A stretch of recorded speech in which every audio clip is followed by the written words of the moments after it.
de la collecte des déchets de la wilaya de Béjaïa.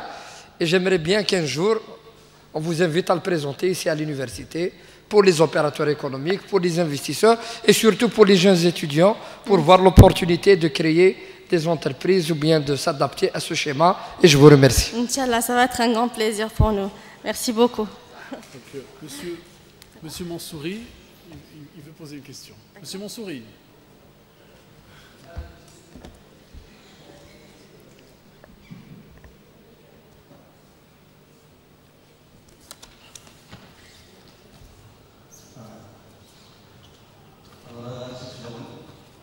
Je voulais poser une question. La question concernant vraiment la taxe de l'enlèvement des ordures ménagères, les commerciales et industrielles, actuellement qui n'est pas couverte par les collectivités. La dernière réunion qu'on a fait avec l'Agence nationale des déchets, nous ont promis d'établir un plan d'action concernant cette taxe. Et actuellement, elle n'est pas couverte par les collectivités locales. Ça, c'est le premier point. Le deuxième point concernant le schéma directeur que vous avez établi dans la commune de Béjaïa. Je sais que vous avez établi quand même un schéma directeur qui ne remplit pas vraiment les critères. C'est un schéma directeur que vous avez fait en 2002 qui n'est plus d'actualité. Aujourd'hui, je crois que l'extension de la ville de Béjaïa, elle est de 103 km² quand même. Il y a des extensions vraiment de la ville. Aujourd'hui, le schéma directeur n'est plus d'actualité. Voilà, j'ai fait les deux questions. Je vous remercie, monsieur Mansouri, c'est ça? Merci beaucoup. Donc, par rapport à la première question, ce qui concerne les taxes. En venant ici, avant de faire la présentation, je parlais à la responsable justement chargée de ce dossier. Et elle m'a bien expliqué qu'ils sont qui sont en train justement d'essayer d'avancer un maximum sur cette problématique. Donc, je vais me renseigner auprès de mes collègues parce que je suis beaucoup plus, je vous cache pas, je suis beaucoup plus dans la communication que le technique. Donc voilà, je vais revenir vers vous, ou bien je vais orienter mes collègues envers vous. Si vous pouvez me laisser vos coordonnées, comme ça, je saurai vous transmettre la bonne réponse. Voilà. Et pour la deuxième question, toujours sur les schémas directeurs, je sais qu'en 2002, ça ne répondait pas aux critères, mais c'était une ancienne équipe. Normalement, l'AND a évolué. Il y a une nouvelle équipe. Normalement, récemment, ils ont passé à la première phase. Ils ont fini la première phase. Donc, ils sont sur la deuxième phase du schéma directeur. Pourquoi pas, on va aussi présenter ça, comme vous nous avez proposé, monsieur le PAPC. Donc, on va présenter, pourquoi pas, ici au niveau de l'université de Béjaïa. D'autres questions? Oui, madame. Ah oui, allez-y.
C'est moi qui vous remercie, madame. Donc c'est un honneur pour nous justement de proposer à monsieur le recteur d'adopter justement cette initiative de mettre en place le projet administration contribue à la récupération et pourquoi pas la signature d'une convention entre l'agence et l'université. Encore ce qui concerne l'antenne de l'AMD, on a déjà 4 antennes au niveau national en attendant d'élargir notre champ d'intervention. Pourquoi pas?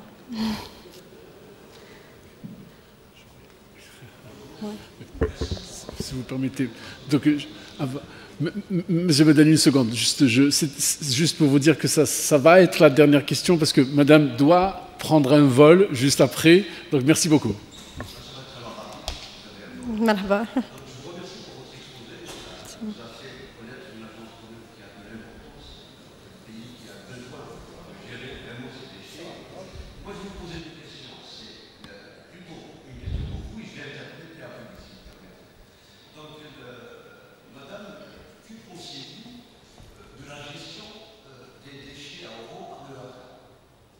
Par le RVA. Nous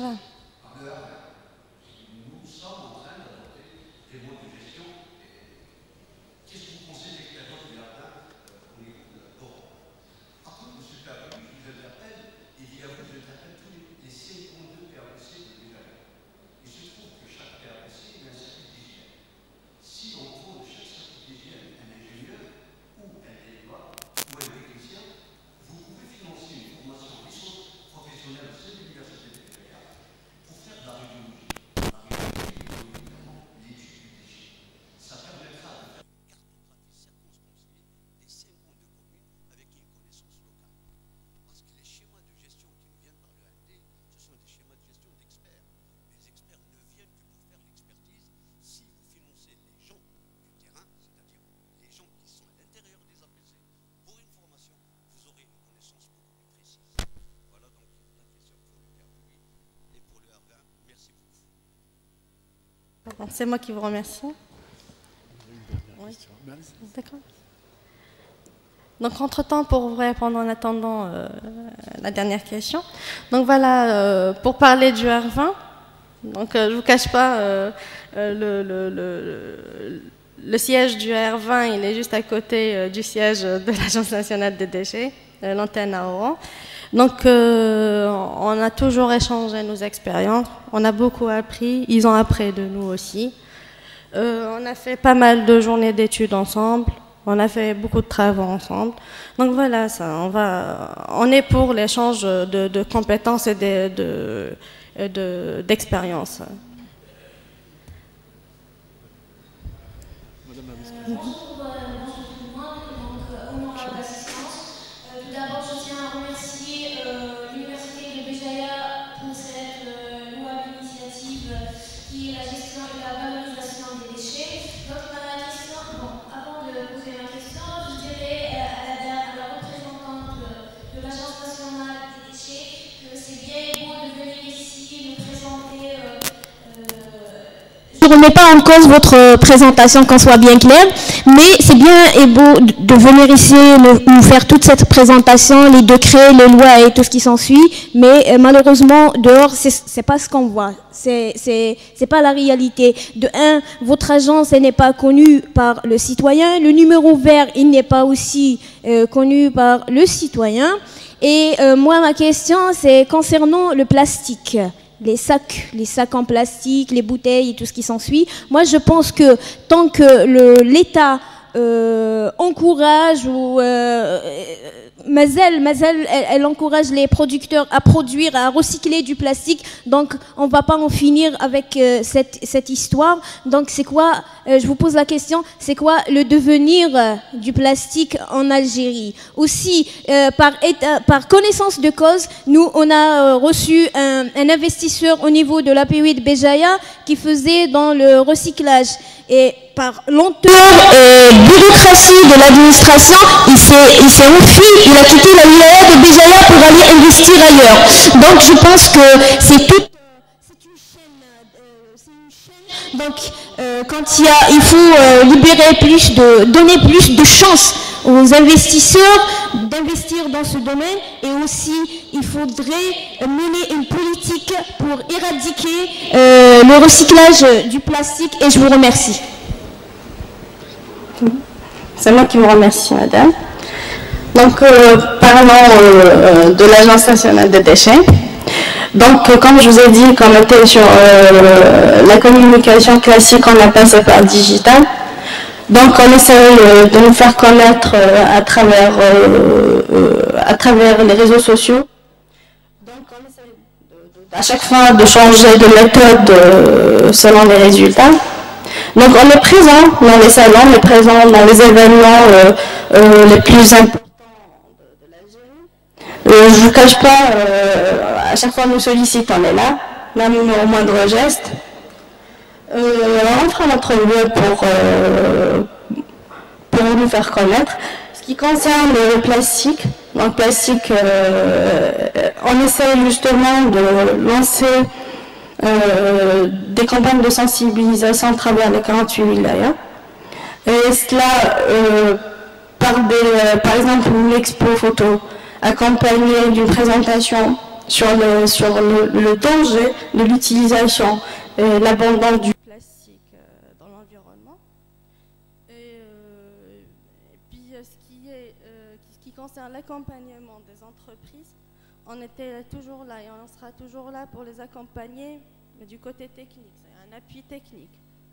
Donc, si on a des indicateurs, on a des informations, un recueil, un système d'information, c'est justement de le partager. Donc, s'il y a un investisseur qui a un problème au niveau national, donc à chaque fois il s'approche de notre agence, on fait de notre mieux auprès de notre tutelle pour lui régler le problème. Et quand ça nous dépasse, on reste justement toujours à chercher des solutions pour cette entreprise.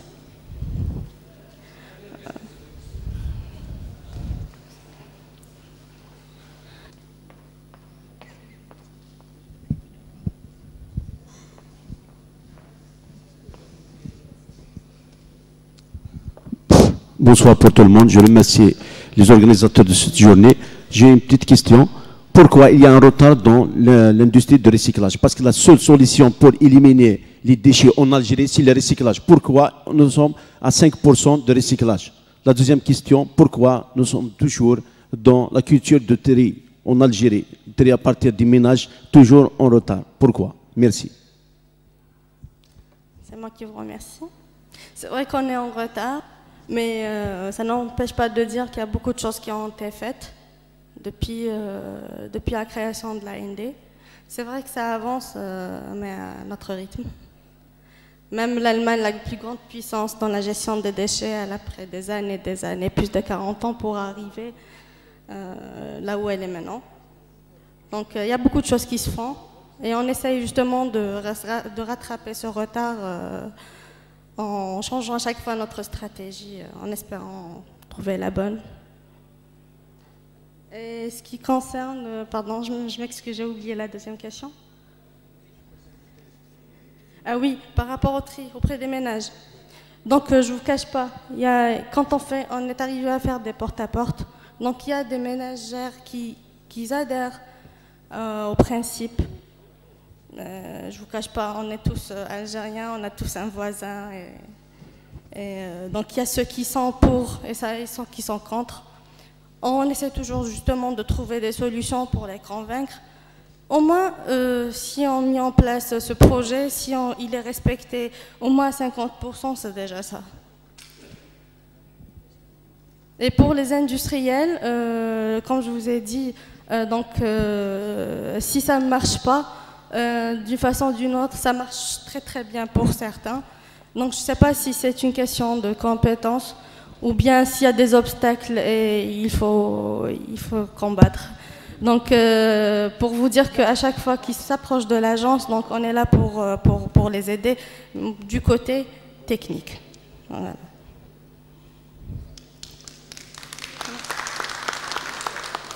Monsieur Kati, je crois que le professeur Khader Medeni m'a interpellé en tant qu'élu. Zulflek. Aujourd'hui, comme bon, je voulais pas trop parler parce que c'est un salon de l'emploi qui est consacré exclusivement par rapport à cette problématique de collecte et de valorisation des déchets, mais je vous assure qu'on manque pas d'études. Moi, j'ai été maire d'une petite commune de 10 000 habitants. On a fait l'étude, on a fait appel à un bureau d'études. On génère 5 tonnes de déchets par jour qui nous coûtent 1 milliard de centimes par an pour une commune pauvre. Aujourd'hui, ce n'est pas un problème de compétences ou bien d'études, c'est un problème de volonté politique. Il faut qu'il y ait une vision globale. Il faut qu'il y ait la volonté de l'État pour régler ce problème définitivement. Actuellement, dans la wilaya de Béjaïa, la direction de l'industrie et des mines a 4 dossiers d'investisseurs privés de la région pour travailler dans le recyclage des déchets, dans le tri des déchets et prendre en charge tous les déchets de la wilaya de Béjaïa. Mais malheureusement, jusqu'à présent, ces projets n'ont pas vu le jour. Sur ce, je veux remercier Ouattikoun Saha.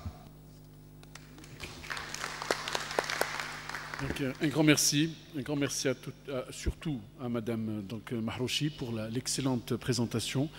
Un grand merci pour ses réponses surtout et nous avoir fait découvrir l'agence et ses missions. Donc pour la suite du programme, nous aurons le plaisir maintenant de découvrir un projet qui est initié par l'université, mais également, donc monsieur le recteur a fait une introduction tout à l'heure. C'est un projet qui est soutenu par le groupe de travail algéro-français, université, entreprise, territoire. Donc c'est le projet valorisation des déchets et développement durable. Donc nous avons le plaisir d'accueillir monsieur Hachmaoui Bejdine